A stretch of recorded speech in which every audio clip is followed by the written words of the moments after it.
Hey folks, David Stewart here.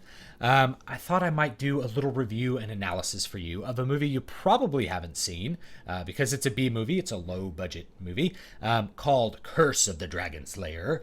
It's actually called a bunch of different things depending on what market you're in. It's called SAGA, the Shadow Cabal, and Dragon Lore Curse of the Shadow. And those are kind of keywords, I think, to get into whatever marketing point it's looking for, which is the fantasy market. It's a high fantasy, low budget film. And I wanted to talk about it not because it's particularly good. In fact, I think overall it's probably not a good movie when you're comparing it to things that are like $100 million, or even things that are less than that, but just have a higher production value. But to talk about sort of what might be possible within a lower budget independent type of film and see what sort of successes I saw in the movie and what was really lacking in the movie that could be fixed even without having to like up the budget. The constraints of the budget really, I think, make for an interesting analytical experience of the movie because you could see sort of what corners they cut to make the whole product sort of presentable and what things they did really well given their budget and what things you could probably do if you were going to make a movie on a low budget. So from that perspective, I think it's very interesting. I'm going to talk about mostly the production, then I'll talk about like setting, characters, plot, and some of the things that go with that. So first of all, it was shot in Utah, which provided a lot of different little biomes and little pieces of scenery to shoot in.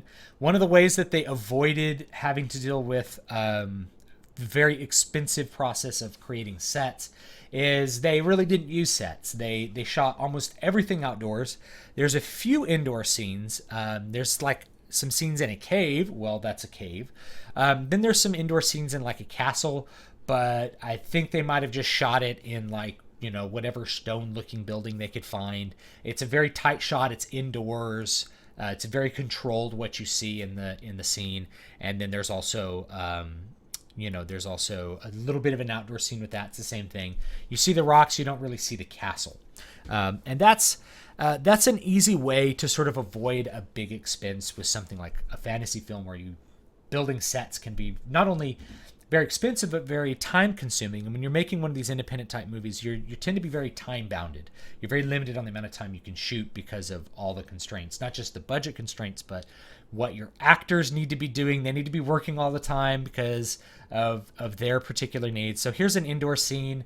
And you can see they just put a couple torches like on the wall, and there's kind of this stone facade. Like I kind of see this in people's houses, so it's possible that they did that. But the effect works.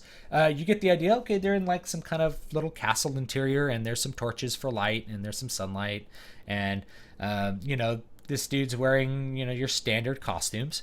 I think one of the things that works. I'll go back to this picture real quick. This is the very first scene of the movie, which was actually shot first, sort of as a demo to what they could possibly do with a movie. And it works. There's a CG dragon that flies around, and then you have a character shoot that dragon with a crossbow and go have a fight with an orc. And the orc has pretty decent makeup, and the costumes look good. In fact, we can actually see one of the costumes right from the beginning of the movie. This is something that it has enough Baroque elements that you're not going to notice any kind of problems with it. It's well distressed. Overall, the costumes in the movie are fairly well done. You have this eye effect. This is actually done as an after effect. It's done in post-production. And it's kind of effective. It's something kind of interesting. It lets you know that this person's really not human. And then later you see her sort of take off her hood, and she's an elf. And the costumes, like this costume, you actually don't see this costume after the first scene because they shot this first, then they shot the rest of the movie, and they just kind of gave her a different costume. This costume is really designed to show you an attractive actress. There's a lot of little details with it that kind of make it work. The devil's sort of in the details. And you have your sort of functional fantasy sword with this not so functional point on it. People didn't really use those on swords.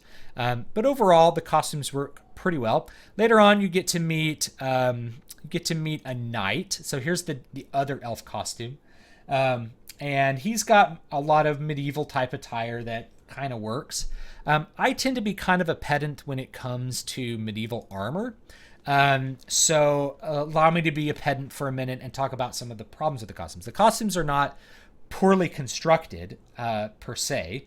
There's lots of little Baroque details which makes the costume effective. That's something that if you're designing costumes, the more little details you put in, the more the entire image will become an effective piece of costume. Same thing here. He's got a lot of stuff going on with this costume. He's got a lot of stuff going on with this sword.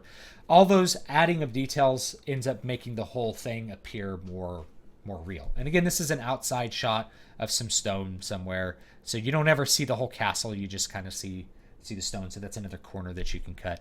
So let me be a little bit of a pedant here about armor.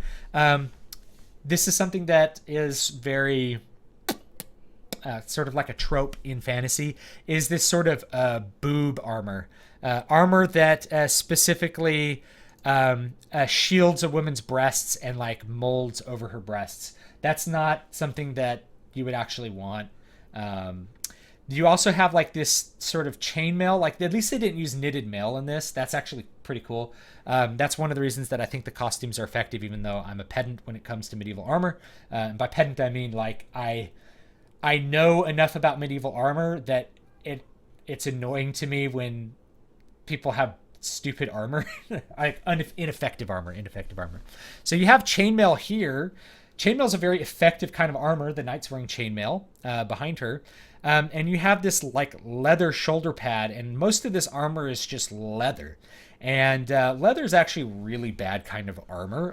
It's not very effective for most things. Even boiled leather armor is actually worse in most cases than the cloth armor that was relevant in the medieval times, which is going to be sort of gambeson-like material, quilted layers of linen or cotton that make it really hard to penetrate. Gambeson is actually very effective armor. So little factoid: cloth armor is actually more effective than quote leather armor. No one really wore leather armor, but leather armor from a production standpoint is very easy to make.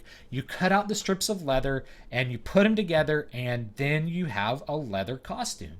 Leather working is much easier than blacksmithing to like make the coat of mail that the knight is wearing, and I'm going to be sort of more pedantic with the knight possibly than the elf, even though this armor is clearly made to make her look good. This actress's name is Danielle Chuchran, I think, and she's very attractive. She's very pretty, and we designed the armor to show off her skin and her shoulder and make her look pretty. Even though she has dirt on, she still looks pretty. She still looks good. Not so much to protect her, because like you wouldn't have your shoulder just unprotected. You wouldn't have your arms actually unprotected. And these like leather bracers that people wear, that wasn't really a thing. But overall, if you're not a pedant, you're going to like that. That's going to look good. It's going to be an attractive character. There's enough details that you're going to overlook any sort of little bits with the armor, like this gap here at the shoulder, which is a very common place to poke someone when you have a sword. Let me take a look at our knight, and I'm trying to remember this actor's name, and it's not coming to me. Yes, I have it written down. Richard McWilliams. This character is called Kelthus. He's kind of a knight. He serves this prophetess, and when I talk more about his character, we could talk more about the acting as well. So he's wearing a coat of mail, and you can kind of see where the mail ends. So they just kind of made a sleeve or bought a sleeve, possibly from like, reproduction armor places. And then he's got actually an arming sword. Let's see if we can see the arming sword a little better in another picture. We see he has an arming sword, which is a one-handed sword, and no shield. So he never uses a shield, nor does he ever wear a helmet. And he doesn't wear the helmet. Neither of them wear a helmet because we want to see these attractive actors, right? If you're shooting a movie and you put attractive people in it, you want to see them. Unless it's Force Awakens and then Captain Phasma's in armor the entire time, you never see the pretty actress underneath. But yeah, if you're gonna have some attractive actors, you want people to see him. He never puts his helmet on in any kind of fight. A helmet is like a super essential part of any kind of attire. Nor does she wear a helmet. And the arming sword without a shield is rather odd. It's not a long sword, and he wears it on his back. Nobody did that. It's very hard to pull a sword from your back. Also, we have these stock shoulder plates. I don't know where they got these. They look a little weird. And then also I wanted to look at this armor. This is really bad armor. This armor would do nothing, like this chest piece that he has. I think he has a coat of mail underneath, but like just like putting little plates of metal on your chest, this doesn't do anything, right? If somebody strikes with a sword and hits that plate, the edge of the sword is just going to slide into the gaps and cut through your leather biker gear and just slice you up, okay? You're also usually, if you're going to have plate shoulders, they should actually cover your collarbones. Your collarbones are by far the most vulnerable place when somebody's chopping at you. Collarbones are very easily broken, so you'd actually want to protect those. And if you look at historical gear, that's the case. Though he does, with this costume, wear gauntlets. Gauntlets are really cool. Except in the last fight scene, he just takes the gauntlets off and then doesn't use them, even though like gauntlets are, hand protections are really important. So anyway, that's me being a pedant. Overall, I think though that this armor is not as effective as the elf armor because it is more stock. See how the shoulder plates don't quite fit? The armor doesn't quite fit on him. Even when he's wearing gauntlets, they look a little weird on his hands. So you can see him kind of wearing these big gauntlets here. They don't, everything, it's kind of like they bought it at a costume shop in this case, or like bought it online, which is fine. It's lacking some of the details. Like they added lots of details in, but not quite as much. Like it's not a well-fitting piece of costume designed for the actor in the knight. We do that we have this nice form-fitting armor to show off our attractive actress, where we don't really need that for our attractive knight. Other costume elements we should talk about is the prosthesis. So they do use prosthesis. This is supposed to be a dwarf. So this is a dwarf costume. Again, leather armor, not most effective, but easy to make, and easy to make very Baroque. You can see it's rather distressed, which once you have enough details in a picture, the whole thing just starts to become convincing and realistic. But this is all prosthesis. The prosthesis is mostly pretty good. Here's an orc. And when I say it's mostly pretty good, the characters that are really using prosthesis, it's well done. And my point of comparison for me is Star Trek, because Star Trek really used this sort of facial prosthesis stuff constantly and did it very effectively. And so I think it's on the same level as Star Trek. I think, there's always room to do it a little better. But when you see it in action and you see this guy standing here, yeah, he looks like an orc. It looks real. It looks real enough for you to believe it. It doesn't take you out of the immersion. There's also some corners that they got to cut along the way with this sort of armor in that, and I don't have a picture to show you about the other goblins, but the other orcs. But half the orcs are wearing like barbet helms. They're wearing helms that obscure their face, so they didn't have to put everybody in the scene in prosthesis. So they just had characters with helms, and sometimes they talk, and they do like their expressive stage movements because you can't see their face, as a way to just sort of like, now we don't have to spend the money designing costume, as much costume design and doing this makeup design. Prosthesis is really makeup. For this entire troop of orcs. We just do it on the couple that have, significant lines, and then the rest we put in helmets. But the main characters are never in helmets because we really want to see them, which is just a weird thing. Another thing about this movie, I mentioned that the cast is very attractive. They actually are pretty attractive, even when you like cake them with dirt. Miss Chuchran here still looks quite attractive. I think, I'm not gay, but the knight, he's a pretty good looking guy. Not just because he looks like me and has a beard, though I do approve of that. But he's a pretty good looking guy, and obviously an orc is not that good looking, but you can't see it in here. He does have a good body. He has like abs. He goes to the gym, which is good. Not only that, but we have like this prophetess character, which I'll talk about in a little bit, who's just played by a really pretty girl, and they just have her stand there, and she communicates telepathically with the knight. I don't know if I have a scene of him kneeling. I guess I don't. So she communicates telepathically with the knight character, and they have what's clearly an older English actress who's very good doing the lines while she stands there. I know it's not this actress. I just know it's not, and that's actually kind of a cool little production technique. It's like, we need a really attractive face, or we want a really attractive face because that keeps people interested. You have attractive people on screen will keep your viewer interested. That's the way it is. But we really want it well acted, so you hire out the voice work to somebody who's really, really good at voice work, and it's effective. I mentioned the after effects on the eyes. This is something too. There's like, you can actually see her blemishes, which to me is kind of interesting. And you can see like her mascara and her eye makeup really clearly in a couple of scenes. I don't know if that's a result of the budget. I think it's fine. I don't mind blemishes on human beings. That's all part of it. And like I said, most of it's shot outside. That's the way that you're going to. You get a lot of good scenery. They do use the scenery of Utah to good effect.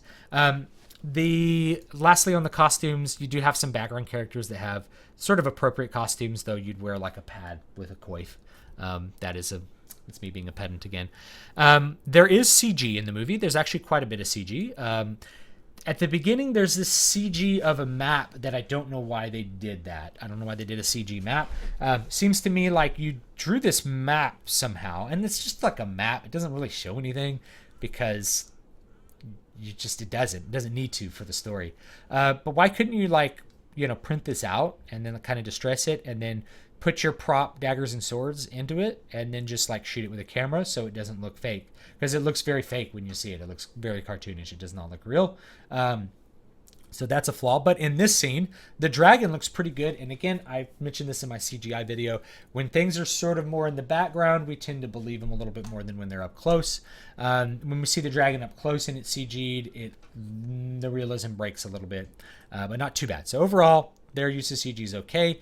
We also have, let me find this. We also have this demon at the end that's CG. And it's interesting that they did it like this. He's like rising out of this cauldron. So you don't really have to animate him moving around or interacting with the environment. You just have him animated and do stuff like he throws these like spears. And it's effective. It works for what it is.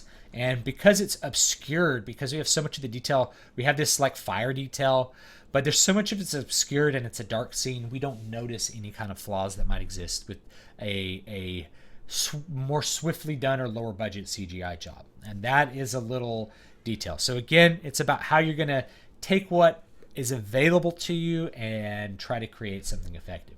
You're going to do it outdoors. You're going to avoid the scenes. You're going to make the CGI as such that you're not going to notice the details. And the reason this one doesn't work is because you notice the details.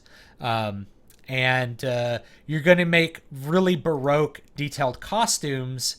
And costumes do not need to be expensive as long as there's enough details and they look like they are put together. People are usually going to accept them unless they're a terrible history pedant like I am, and I admit to that, and I enjoy being that kind of person. That's sort of who I am. And anything where you want to obscure details, you just darken your background and throw some things on the walls, and then you're not going to clearly see as much of the scene as you want, because you want people to focus on the actress. You don't want people to focus on all this stuff like around and behind her. That's not what's important. She's what's important in the scene. So there's a lot of little things with the production that are effective.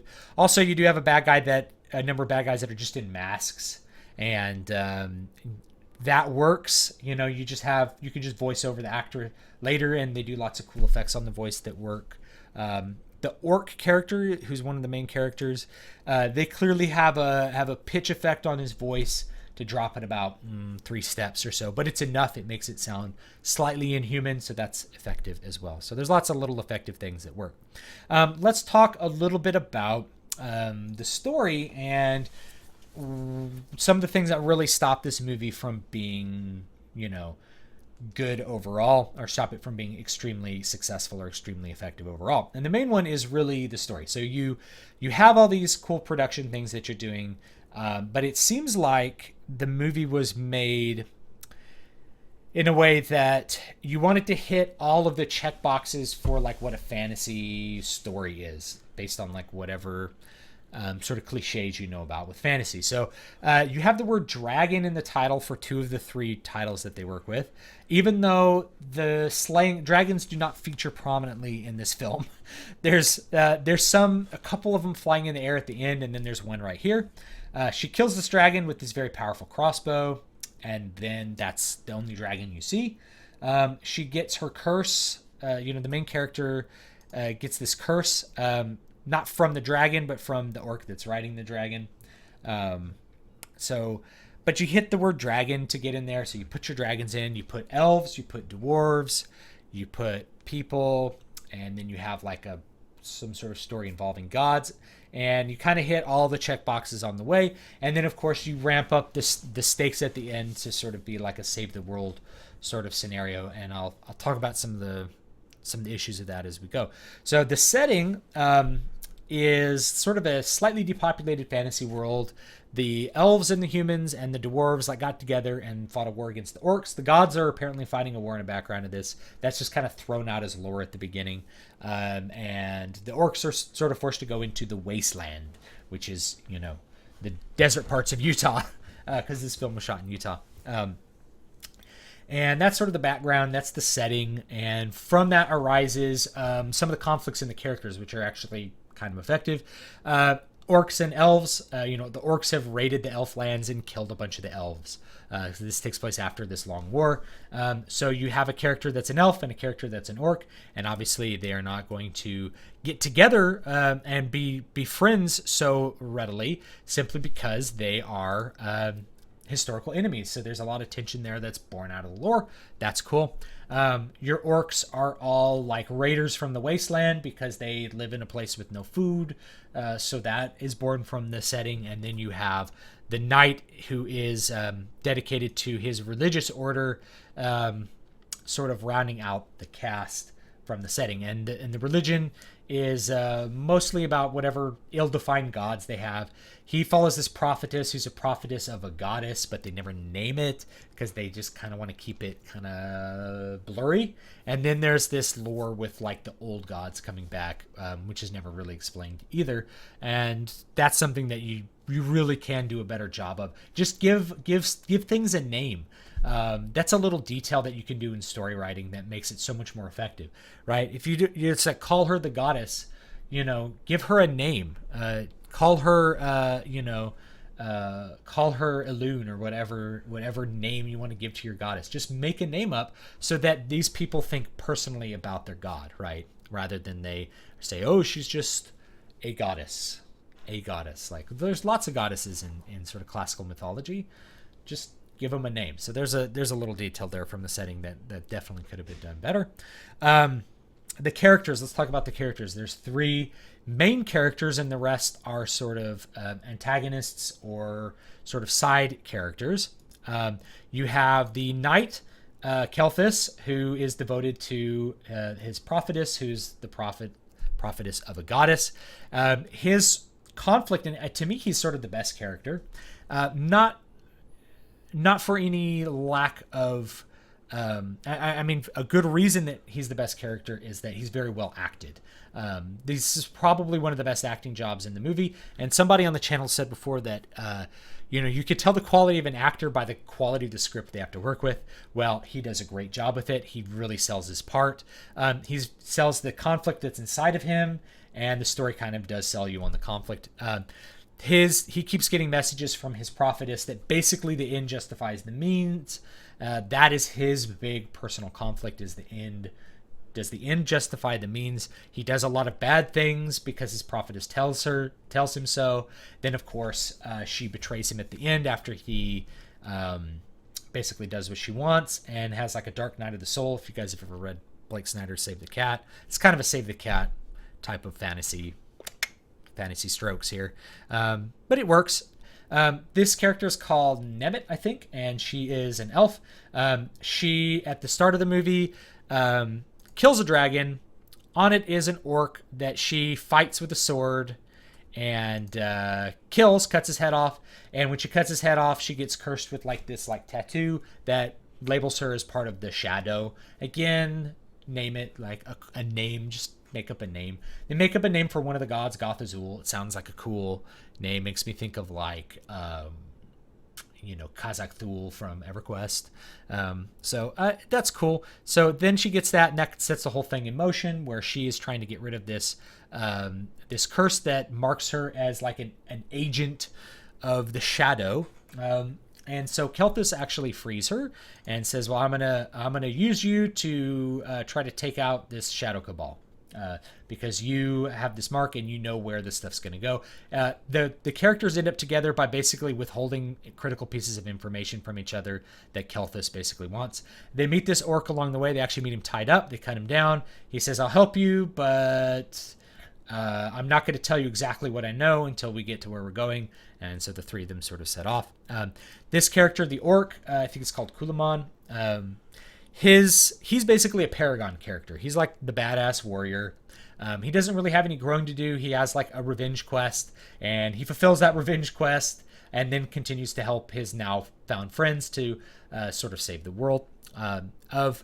Of the two characters that have struggles, she's struggling. She's grimacing in like so many scenes. She's struggling with, I have done bad things in the past, and that's why I have this shadow mark, and that's why it was able to go to me. And Kelthus is struggling with, do the ends justify the means? Because my prophetess is telling me to do things that I don't think are necessarily good, but are supposed to lead to good ends. Like the prophetess tells her, go ahead and kill this elf because she has this shadow mark, and that's going to like consume her. But the orc doesn't really have those moral struggles. The orc is a paragon character, and you've heard me talk about paragon characters before. Lastly, the story. This is where the movie really becomes more of a not great movie. And the reason is because the story, you really should start with the story and then develop something beyond that, right? You should start with the story and then produce it. Not start with the production and then have this story. So there's the story kind of falls apart in the third act in a big way because there's like the Save the Cat, Dark Night of the Soul moment. The final scenes, the production is so limited, but the final scenes are very not believable. We are kind of sold on the setup of the story up to about the halfway mark, and then the story starts to kind of become a little bit less believable until we get to the end, and they're sort of summoned like an avatar of this dark god, and then one of the characters kills it using unexplained powers, and that's like a big sort of problem. And the unexplained powers are like, I guess he has a power from this other god that gains his allegiance when he's like near death. It's just kind of wraps it up in not a good way, considering how well they sort of set things up. Then there's like a bunch of superfluous scenes. There's like a scene where like the orc is attacked by mermaids that doesn't serve any story purpose at all. It just is more fantasy to throw into the mix. The dwarf character doesn't really need to be in the movie really at all. They just wanted to put him in there so that there would be a dwarf character in the movie. He really doesn't serve any story function, so I'm not quite sure why he's there, other than they wanted to show off like these costumes and stuff. So that's some of the problems with the story. Ultimately, the story, it's a little hammy, it's a little cheesy, and although they kind of sell it well at the beginning, it just kind of like flops apart at the end. There's a scene at the end where they're like, okay, we have to stop this ritual from summoning this dark god. We'll have the elf has the mark, so she'll go in and they won't notice her because of that. And we'll create a distraction. Knight and orc are going to create a distraction. Their distraction is we'll like run over and yell at them and start attacking like this army of orcs. It's like, and then they're somehow successful with that plan. Which really breaks the immersion. There's a lot of little things that kind of break the immersion. And that, I think the failure of that last scene is because of the limits of the production, and also because they didn't really think out writing ways, how, as far as writing the story, how they were going to convince the audience that was going to happen, right? There's those moments like that. The script is not great. There's a lot of one-liners in the script that kind of fall flat. I would have probably cut those, and I would have cut a lot of scenes and then had more lore exploration, named some things, and it probably would have come out good. The whole thing to really take away from the movie, though, is that even with a low budget, you can have a lot of the elements that bigger movies have. You can have some CG elements. You can have really good costumes. You can have great makeup. The fight choreography actually in the movie has a lot of bad moments. You should hire a good fight choreographer, or like, go down to HEMA Club and throw a rock and find someone who knows about sword fighting, or get a manual. I have manuals. I don't have one sitting in front of me. I can make another movie on like fighting manuals, or another video on fighting manuals sometimes if you want. So yeah, find those details that are really going to break the immersion. When you're having like a fight scene and the swords just don't hit right, or you have too much of a close up of swords like not reacting correctly, it really breaks the immersion, even for people who aren't big pedants like me. So there's like, the fight choreography is not that good. The dialogue itself is not that good, but I think the actors are pretty good at selling it. So that's cool. I think you can take away a little bit from that like good actors are worth their spit. I think the main thing is, and I know this is like my bias as a writer, you need a good story. You need to really pay a writer. You need to, and not pay him a bunch of money, but find someone who really wants to write you a good story, and start from the good story. The story should inspire you to make a good movie. You shouldn't be just making a movie and making up the story as you go. It's probably not going to work out. You end up with some superfluous things that you don't need, and also some immersion breaking things. You're going to set yourself up at the end for something that you can't do given the limitations of your budget. Thanks so much for watching. Curse the Dragon Slayer, you can watch it on Netflix. I do think it's an interesting watch from a filmmaking perspective, although you may not enjoy it just as like a movie watcher, but there's probably worse ways to spend 100 minutes of your time. So check it out if you want to. Hopefully this has been informative or interesting. I thought I'd do something very different that no one else has done, and that's this video. It's what I've done with other movies, but now something that is cheap and easily accessible, and possibly worth watching for those of you who are story writers or filmmakers or are otherwise creatively engaged into what can be successful and what can really stop something from being effective. And for me, what really stopped it being effective is like the last act, the limits of the production, not really selling the story, the end of the story correctly. So thanks for watching again. I hope you have a great day, and please let me know what you think in the comments, and let me know what you like and what you want to see. I'm happy to deliver if I'm capable of doing so. So though sometimes it takes a while for me to get something out, but I do appreciate it. And my book is out, link below, Muramasa Blood Drinker, my samurai novel, so you can read one of my stories if you like. And I'm really appreciative if you download that. It's 99 cents on Amazon, and give me some feedback. Leave a review if you liked it, or if you want to give some consumer information to other people, even if you didn't like it. Let people know what they can expect, so they know whether they want to read the novel. That's the way I like to operate, and that's the way I hope that you'll operate as well. So have a great one, and take luck.